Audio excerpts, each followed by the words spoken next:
What's up, y'all? I'm Dave, the Military Millionaire, and today we're going to talk about the investments I would make with different levels of capital depending on if you inherit money or if you just have a savings account, because I see this question all the time in the Facebook group, but I got a different take on it, right? So James Dunnigan asked me on Instagram, he said, hey, just started following, great content, can't sort through all your posts, so if you've talked about this already, let me know. He said, what to do with X amount of money for most bang for your buck. Passive income, i.e. I have $50,000 to put into something right now. I think people would love to hear $10K, $25K, $50K, $100K, etc. And he's right. Now, let me, real quick, this is me breaking character. You might be wondering why I'm wearing a hat, by the way. For one, I bought this in Afghanistan, so fuck it. And for two, I was just filming a bunch of content, and I was like, I don't want to keep changing shirts now, so we're just going to add a hat and then take off the hat. That being said, I get this question all the time in the Facebook group, so let me real quickly read. This is the answer that I would give, copy paste in the Facebook group if someone asks, I have X amount of money, how should I invest it? I would say I would spend some time doing the following. First, spend some time, like 2 to 3 hours at least, outside, walking, sitting in nature, thinking, no phone, no people, just you, a pen, paper, and your thoughts. Answer questions for yourself like this. How risk averse am I? What do I want my life to look like in 5 years, 10 years? How much time do I have to spend on this investment? Do I want to be a hands-on or hands-off investor or investment for this money? And then once you have an idea of how much time and energy you want to spend on it, your risk aversion, and what you want your life to look and feel like in a decade, you can really kind of backplay and figure out what type of investment or niche is the best fit for you. At that point, I would spend some time reading books about that strategy before making any moves. So you can see my first move is not to jump in, or to just post in Facebook and hope somebody gives you a good answer. It's to really figure out what you want out of life, because it's different for everybody, and then to really figure out what investment vessel serves you, because it might be that it's better for you to be hands-on, or it might be that you've got all the money in the world, no time, and you want to be hands-off. Now, be very careful listening to advice on Facebook or Instagram or YouTube, whatever. Unfortunately, a lot of the comments you're going to receive here will be biased, weighted by people who have something to get from you, i.e. they might say, invest in this awesome type of investment, which you're in luck. I just so happen to sell and get commission on. Insurance being one of the worst. Ultimately, as my friend Aaron Hale once pointed out, even if the advice from others is genuinely intended to be helpful, it's still based on their own experiences. No one has the right answer for absolutely everyone else's investments, especially without knowing the recipient's goals, finances, risk tolerance, etc. So, pause and do some homework. Now, I was asked what are my thoughts for what I would do at different income levels or different amounts of money saved or that I came into. So I'm going to answer that, but I must preface this as a precursor. I'm going to say that I'm making this video with the assumption that you have no other assets, no other liabilities, so no things paying you and no debt. You're break even net worth, and this money comes to you when you have a clean slate. Now, obviously, my answer is going to differ and vary depending on your life circumstances. So, if you're watching this and you're like, I'm $1 million in debt, I'm not going to tell you to take on more debt. And if you're like, I have $1 million net worth and never have to work again, well, then it would also be different. I'd probably tell you to take the $10K and go blow it on a vacation and have fun. So, live a little. So, I'm going to just kind of read my notes off here, and we're going to hope that you get something out of this. So, the first thing, $10,000. If you got given 10 grand or you had 10 grand saving in it, you didn't know what to do with it, here's what I would say. Emergency fund, education. Your emergency fund can double as like a down payment or cash reserves for a house hack. And I would immediately begin saving to have separate emergency fund and cash reserves. So what do I mean? If 10 grand is 6 months of your living expenses or close to it, I would leave it there. That's your emergency fund. You can then turn around and read some books, like all the other stuff I said about education and figuring out what you want out of life. That's where I'd be putting my effort. As far as the down payment cash reserves, here's where I'm going with that. Let's say you want to buy a fourplex. You're a service member, you're a veteran. You can use the VA loan. You put $0 down.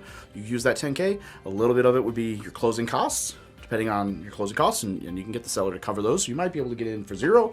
And then that $10,000 will just be a cash reserve in case of HVAC or anything else. And eventually what you want to do is you want to get to a place where you've got 6 months of an emergency fund and then also like 10 grand in cash reserves for that property, which you'll be able to do quite fast, considering that you were paying for a mortgage or rent, and now you're living for free or close to it. So just save what you would have been paying in rent into that cash reserves.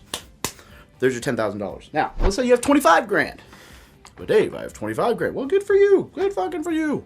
And I'm not saying that like actually good for you. The fact that you have money sitting around, whether it just fell in your lap or not, and you haven't blown it, is a win, no matter how much money or how little money. So don't take it for granted.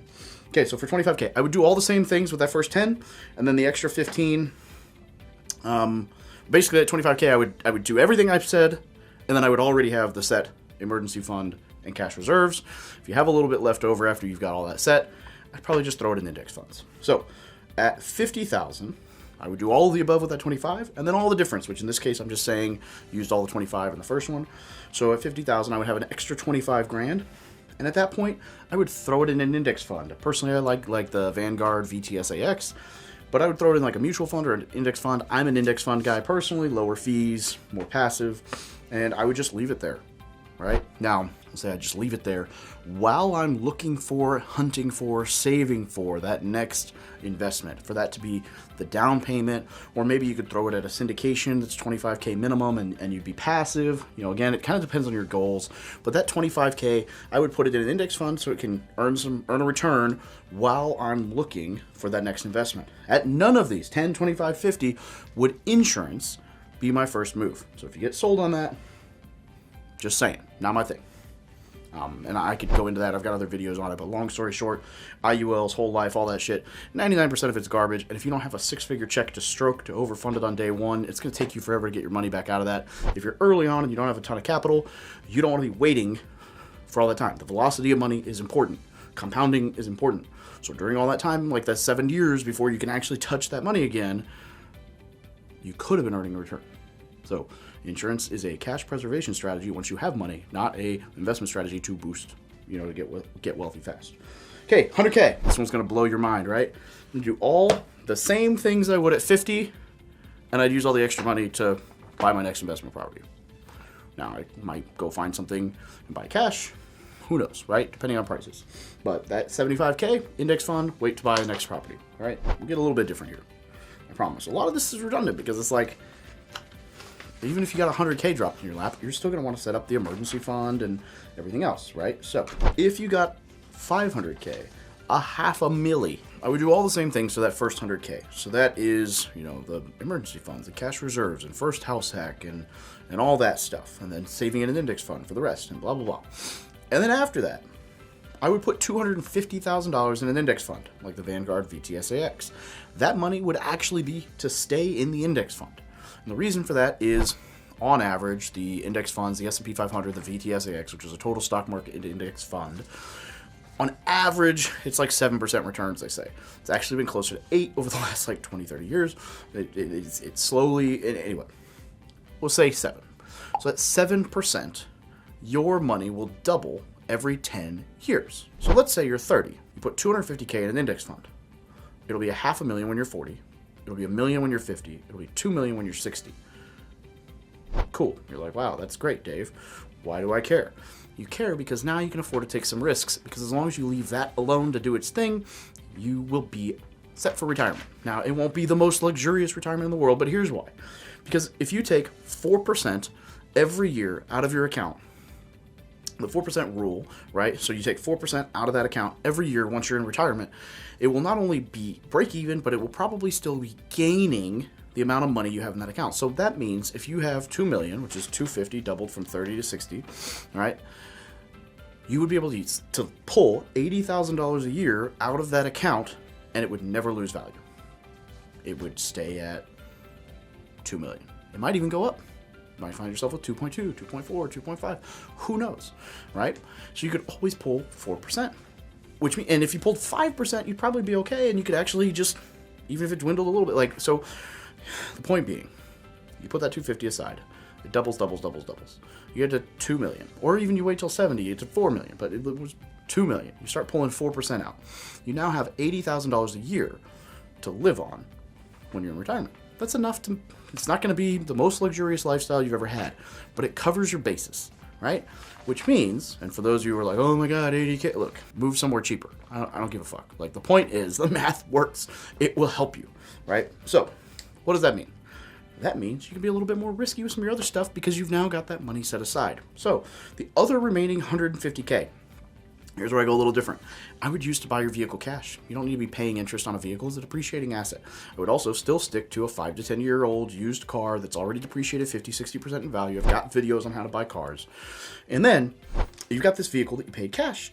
If you have enough money left over, pay off your primary residence. Just cut, like you should be paying to cut your expenses at this point with that other 150. So now you've got the 250, so your retirement's covered, emergency fund, cash reserves, 100K to invest in properties, which is a good start. You've got almost no expenses, which is an even better start. That's where I'd go. All right, so that's a $500,000. Now let's say you got $1 million, all of the above, first 500K. The remaining $500,000 honestly just depends on your investment strategy at this point. If you're looking to just buy real estate, and you're going to operate it, great. I would go 75% loan to value or lower, so there's a little bit of buffer for risk there, lower mortgage payments, a little bit more cash flow, a little more juice, and I would enjoy it. If you want, you could invest in between 1 to 5 syndication deals passively, be totally hands off. But again, this investment style depends on what your goals are. You could private lend it, so you could lend it as a private lender to people. I borrow money from people like that. And lots of real estate investors do. That's not just a pitch. You can just hold it somewhere where it's earning interest and wait for the perfect opportunity, right? I'm not saying you should have the analysis paralysis, right? And just hold it forever, because you're never going to find the perfect opportunity. But I'm saying, put it on the sideline for a little bit and figure it out. You got time. Okay. Now, let's say you won the lottery. For the case of this, we're going to say you won $50 million. Fucking congrats. And by the way, I'm talking net, not $50 million. We take 10% out of taxes. Let's say it's $50 million after the taxes. Surprise, surprise, I would do all of the above for all the other stuff for the first $1 million. After that, I would immediately put $10 million in bonds and CDs. Why? Because they don't go down in value. All right? You're not going to lose money on a bond or a CD. They're guaranteed. So you take that $10 million, you stick it in there. That is your cash preservation. No matter what, that's going to continue gaining interest, and you could live on $10 million. In fact, that'd be $400,000 a year at the 4% withdrawal rate if you stuck it in index funds. But bonds and CDs, very safe, very secure, will continue earning interest. You just don't touch that until retirement. That's your oh shit, everything else got fucked money. After that, I'd buy my residence in cash. I know, you're right. You could do more if you leveraged it, but fucking who cares? The game here is about, you made it. You got $50 million. You fucking made it as long as you don't lose it. So don't lose it. So pay cash. All you got property taxes. That's it. Property taxes and insurance. That's a way cheaper living, even in an expensive home, than it is if you still have a mortgage. All right, I'd spend $20 million on real estate. Now, this would most likely for me be triple net, commercial, office, stuff like that, or multifamily or storage, because those are bigger, more scalable asset classes. I wouldn't go drop $20 million on houses unless it was a super luxury Airbnb and that's your thing, maybe. I would buy at 50% loan to value or lower. So this would be you can go buy $40 million worth of real estate with your $20 million, and it would be half debt, half equity. So it would cash flow pretty well. Or you go cash. You just buy $20 million worth of shit cash, and it cash flows like a king. So, again, your risk tolerance, whatever. I would keep this fairly low loan to value so that you've still got, equity, right? If you go and you put $20 million into $40 million worth of real estate, you've got $20 million in equity still. So you've still got wiggle room there. All right, I would spend $5 million investing as a limited partner in syndication, so hands-off investing with other operators that I know and trust. I would have just thrown $1 million at my buddy Rob's deal. I'd throw $1 million at some Brandon Turner deals. I'd throw $1 million at my buddy Matt's deal. I'd throw, I've got 4 or 5 people that I would just boom, boom, boom, boom. Obviously, I'd throw $1 million into my hotel-type deals with Blake Daly that I just partnered on, so boutique hotels are awesome. If you're interested in that, let's talk. They're pretty sweet. It's like Airbnb, but scaled. The remaining $9 million I would use to buy my residence. Already mentioned, so I'm including that in the $9 million because I didn't put a price on that residence. And then I'd buy 2 to 3 exotic cars. I'd travel, and I'd live life for a little while. So I would enjoy 20% of that $50 million, right? House, 18% of that $50 million, whatever. The house, cars, cool shit, travel experiences, live it up a little bit. Enjoy yourself. You won the fucking lottery. Now, instead, I would do this all, instead of gifting this money to everybody who comes out of the woodwork. I would give them experiences or take them on vacation. If I was going to give them any money, I wouldn't be handing out cash. If I did lend to other people, it would be with proper paperwork securing the loans, like actually getting attorneys involved, not just handing people money and hoping they hook you back, or just giving away money and not realizing how fast it goes. Don't let people take advantage of you. Use it to benefit to their benefit, but understand that you don't owe them shit. And I know that's a fucked up thing to say, but like, roles reversed, they're not going to give you $1 million because they won the lottery, right? It's just not the way it works. They might tell you they would, but they won't. So you give money out to people, make it people that are, like actual legitimate friends, not people coming out of the woodwork.